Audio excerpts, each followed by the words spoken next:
Please be advised that all video and audio recordings were completed before the COVID-19 pandemic.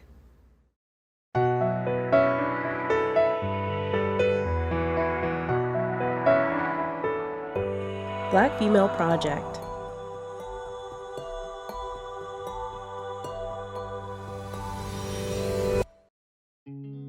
Hello, everyone, and welcome back to the Black Female Project podcast. This is Che Abram.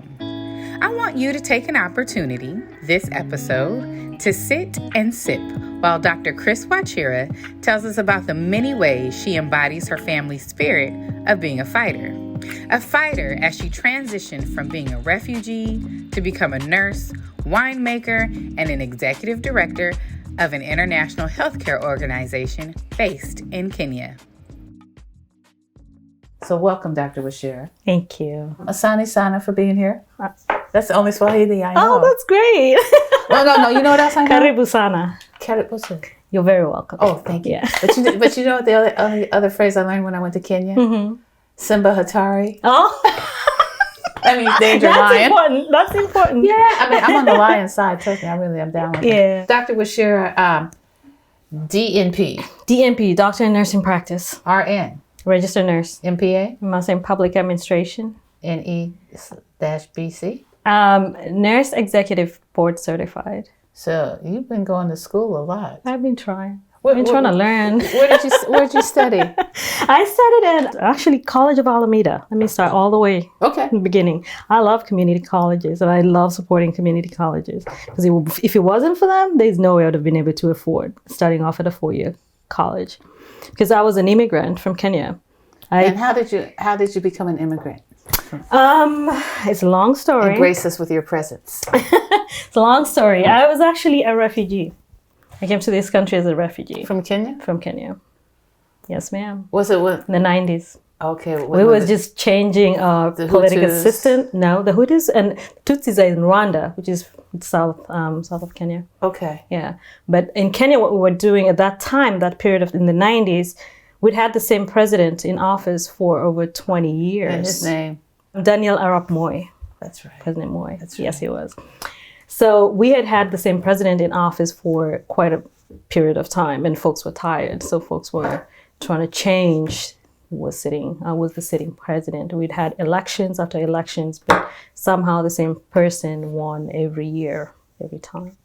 So folks had enough, and there were a lot of battles on the streets. And my family's been in sort of the revolution fight for a while. Starting off with my grandmother way back when she was in the Mau Mau. Fighting, helping fight for Kenya's independence. So my mom was involved. From Britain. Yeah, from the colonials, from the colonialists, the British. And so my mom was involved in the struggle in the 90s. And so we were targeted. My family was targeted. By the government? Yes. And so we had to leave the country, and we actually left at night with just the clothes on our backs and a backpack. Yeah. Where did you go? I landed in Boston. I had $500. So were you admitted? Yes. So I landed in Boston, and then I was transferred to California. And I had family that I stayed with in California, in Alameda.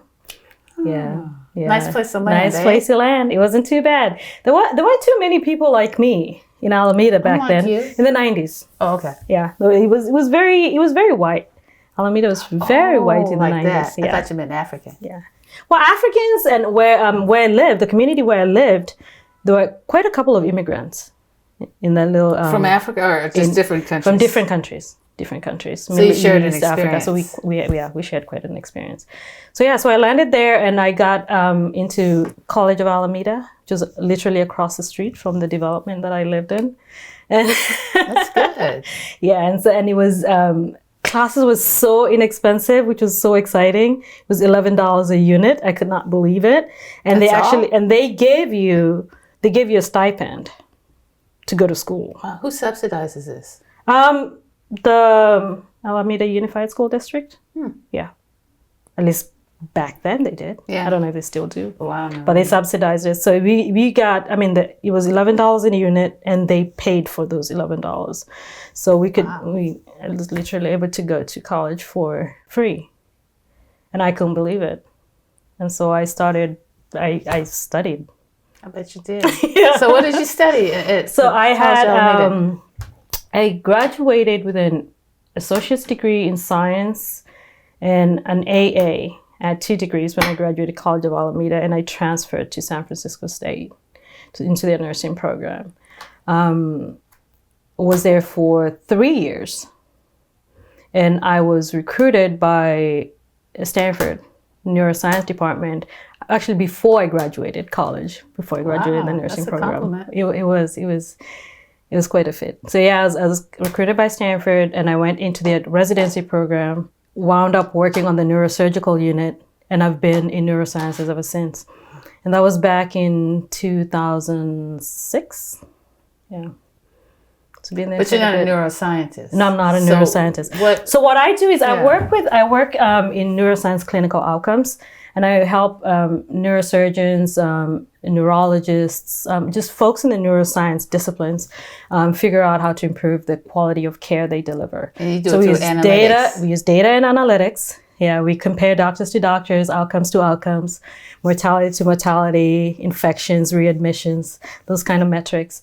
And we use our data and we analyze that data, and we help physicians improve the practice. And we also help the organization as a whole improve its standing and benchmarking against other organizations in the country. Yeah, that is so fascinating. It's really interesting. It's a lot of fun. I enjoy it. So you like numbers? Quite a bit. I love numbers, but more importantly, I love to have an impact on patient care, but on sort of on a larger scale. Tell me some impacts. On a macro scale. So at Stanford, for example, we have this program. It's called ERAS. It's Enhanced Recovery After Surgery. There was ERAS in a lot of different disciplines, like abdominal surgeries, knee surgeries, but there was not ERAS in neurosciences, specifically in spine. And so we developed that care pathway at Stanford, and we implemented it. And what that does is it helps patients recover faster within the hospital system. Mm-hmm. So in a sense, we help them optimize their healing process and be able to step back into their lives a little bit faster than they would have otherwise. Mm-hmm. So we start them walking almost within 24 hours post-surgery, depending on what type of surgery they had. So there's some surgeries you can't get out of bed within 24 hours. Then those are not in that study. Like what kind of surgery? So if you've had like a fusion surgery where you need orthotics, you need some sort of bracing to help you get out of bed and mobilize, we don't have those patients get up within 24 hours. But some patients who've had minor surgeries like a cervical discectomy and just little micro discectomies where they sort of shave off some parts of your spinal systems that may be irritating your nerves. Sorry, I'm getting too technical. But anyway, so some of those surgeries that do not require a lot of assistive devices and assistive care to get you out of bed, we get those patients up and walking within 24 hours.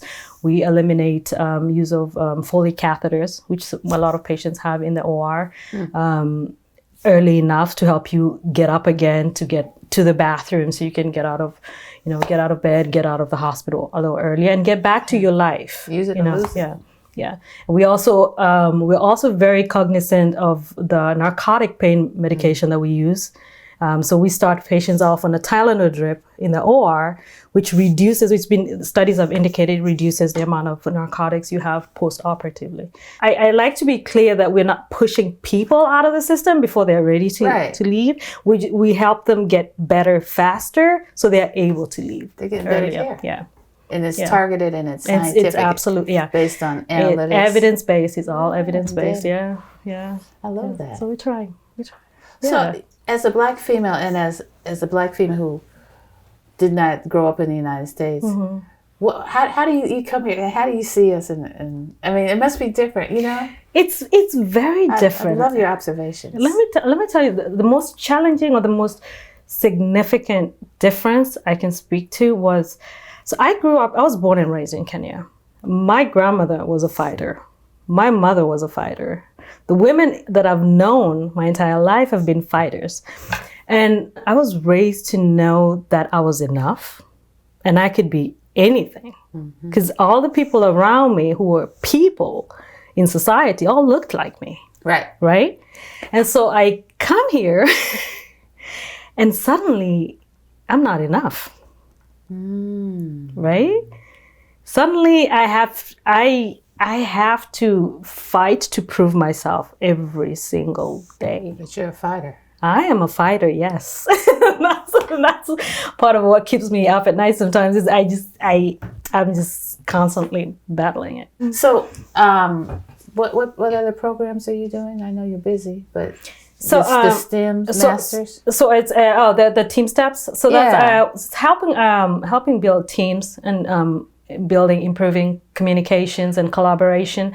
Healthcare it's a very interesting industry. So because you have the different classes of folks, right? So you have the doctors, and then you have the surgeons who are above the doctors, and then you have the nurses, and the nurses don't want to be here. They also want to be up here. So I mean, it's very stratified. And so a lot of the improvements that I drive or I lead and manage at Stanford is I have multidisciplinary teams. So I have folks from all different walks of life in the organization, and I need them to be able to function as a team. Right. And so in that space, they are all equal. Good right? concept. So using team steps has been great in giving me the tools that I need to help folks function in those teams, in those environments, and be able to empower folks who are a little bit lower in the stratosphere of healthcare, be able to be on the same level as a surgeon, and have a voice and be able to communicate. Because when you're driving an improvement in an organization, it has to start from both ends. It has to start from the top, from the leadership. It has to start from the surgeon, but it also has to start from the front line, from the person who's cleaning the room. People have to buy into it. Everybody has to buy in, and everybody has to participate, and everybody has to see value in the change that you're trying to drive, or the improvements that you're trying to implement. Because if you're trying to address, for example, reduction of infection rates, if you're talking with the surgeons and not to the cleaner, the person that's cleaning the room, you might not see a change in your metrics, right? So you have to have a multidisciplinary team, which includes everybody in the continuum of care. Just as strong as your weakest link. There you go. Amen. That's exactly it. Yeah. So it's not all medicine for you. No, it's not. What is this here? No, it's not. So if you understand, my background is in data and analytics, and identifying gaps in processes and systems that I need to improve. That's actually how I fell into winemaking. There are so many ways to get involved with Black Female Project, but one of the ways that we find most impactful is becoming a sponsor. For more information, go to BlackFemaleProject.org. Tell me about it. So I love wine. I loved wines from a consumer perspective. It's a $62 billion industry, believe it or not. It's so much. It's ridiculous. So I've been consuming wines for a really long time. And I went to Napa, met with families that have been in the winemaking industry for generations, got to go behind the scenes with some of them and observe their processes, did my own sort of background research into winemaking. I was really deeply interested in the science of it, in how the different grapes from different wine regions, and depending on where your vineyard is in relation to the mountain, to the north or to the south of it, how the sun hits the grapes, it impacts the notes in the grapes, how deep the roots are in the soil, the location of the vineyard, like all those little aspects of the sort of the science of it is what really excited me about the winemaking. Mm-hmm. Then I traveled to Kenya on holiday with my girlfriends. Do they have a winemaking region in Kenya? So they don't have necessarily a winemaking regions. They do have, I believe we have 3 different families that are now into winemaking that are sort of starting. In Mombasa? In central Kenya, actually, in central Kenya. So we traveled to Nairobi and we on holiday. And I wanted to have some California wine. and they did not have any. What kind did they have? French? They had a lot of wines from around the world. So a lot of the multitude of them was from South Africa. Yeah. So and South Africa has great pinotages. So they had a lot of South African wines. Some really good, some not so good. But then they had a lot of wines from Chile. They had Argentinian Malbecs. They had a lot of varietals from around the world, but nothing from California. So you saw a gap. So I saw a gap. Look at you. And I'd already loved the science of it, right? So I'd already seen the science of it, the behind the scenes work, and I was like, oh, this is fascinating. I could do this. So I came back, and my partner, my husband right now, had been in distribution of beer, wines, and liquor for over 10 years. So I came back and I was like, you know what, babe? I think there's an opportunity here. Is your husband from Kenya as well? No, he's from South Carolina. He calls it another country. He's from South Carolina. Yeah, he's from South Carolina. He's one of the humblest, most gentle man I've ever met. Oh, that's lovely. He's really amazing. So yeah, I came back, talked to him about it, and we said, let's do it. Yeah. And he's one of those guys who's like, I would come up to him with an idea, and he's like, you know what? If you really feel strongly about it, I'll support you. Wow, let's do it. That's gold right there. Yeah, that kind of support. Yeah, it's been incredible. It's an amazing journey. The wines, Wachira, that's the family name. It's my dad's name. Mm-hmm. It's sort of a tribute to him. I lost him when I was about 4. Oh, I'm sorry. Yeah. So it's sort of my attempt at creating a legacy for this man, who I thought was just great, and the love of my mother's life. And it's also a name that's been passed down for generations. You know, it's African names have passed down for years and years. So for me to be able to put that name on a product, it had to be like a really cool quality product. Special. It's very special. So now, what is your, I just want to get an idea, like, since you're so busy, what is your get up at 6 a.m. and then what happens?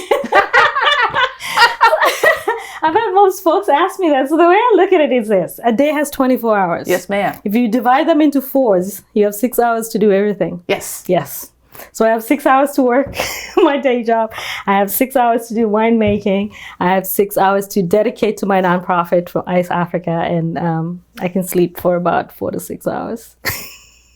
Maybe catch up a little bit on the weekend. We'll see. Weekends are usually when I do a lot of the wine-oriented events and stuff. Right. So the tastings and all that good stuff. So.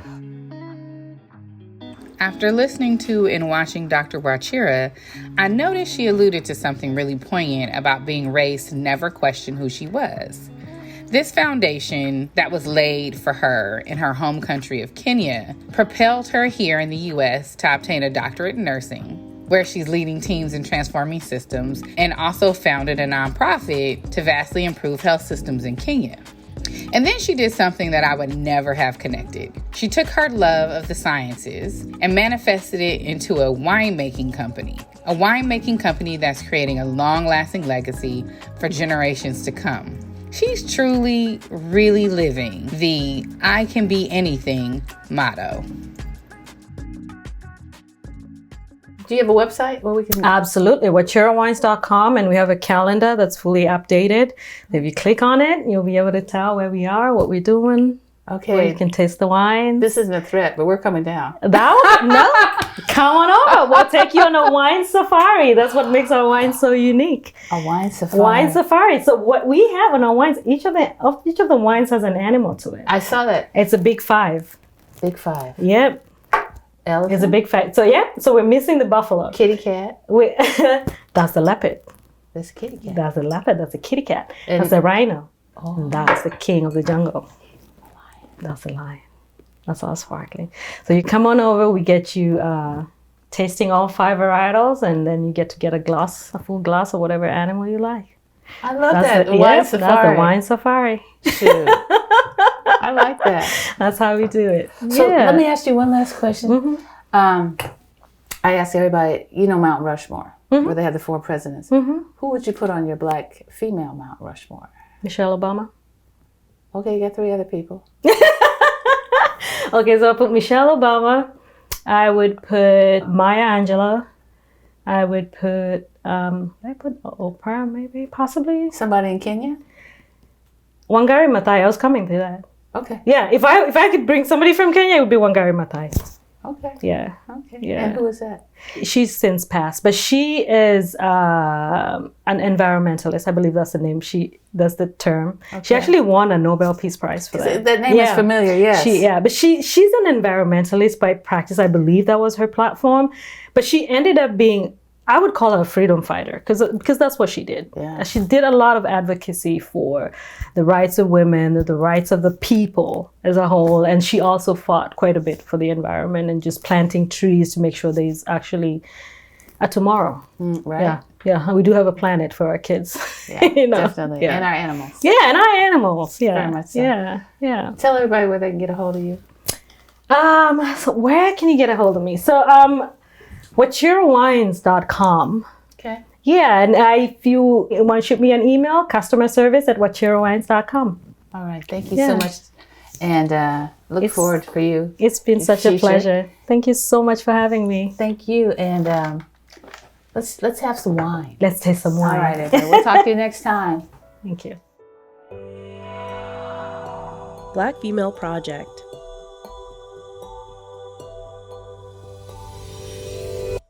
We invite you to learn more about the women in this episode, Black Female Project, and ways to support the project by going to www.blackfemaleproject.org.